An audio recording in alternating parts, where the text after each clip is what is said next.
Dehgam police સ્ટેશનમાં અંબાજી માતાજીની મૂર્તિનો પુનઃ પ્રાણ પ્રતિષ્ઠા મહોત્સવ 14 અને 15 તારીખે યોજાશે। ગાંધીનગર જિલ્લાના દહેગામ પોલીસ સ્ટેશનમાં તારીખ 14 અને 15મી તારીખે એમ 2 દિવસ માટે અંબાજી માતાજીની મૂર્તિનો પુનઃ પ્રાણ પ્રતિષ્ઠા મહોત્સવ યોજાશે। તેમાં 14 તારીખે શોભાયાત્રા નીકળશે અને રાત્રે ગરબાનું પણ આયોજન કરવામાં આવ્યું છે અને બીજા દિવસે 15 તારીખે યજ્ઞ પ્રારંભ અને પ્રાણ પ્રતિષ્ઠા મહોત્સવ તેમજ પૂર્ણાહુતિ મહાઆરતી અને મહાપ્રસાદનું આયોજન કરેલ છે।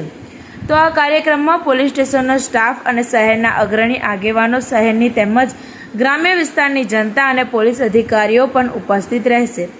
તો આ પ્રાણ પ્રતિષ્ઠા મહોત્સવ પ્રસંગે અંબાજી માતાજીના પ્રાણ પ્રતિષ્ઠા મહોત્સવ કાર્યક્રમમાં હાજરી આપવા માટે પોલીસ સ્ટેશન તરફથી ભાવભીનું આમંત્રણ પાઠવ્યું છે। TV18 ન્યૂઝ નેટવર્ક સાથે રિપોર્ટર અગરસિંહ ચૌહાણ, હરસોલી, દહેગામ।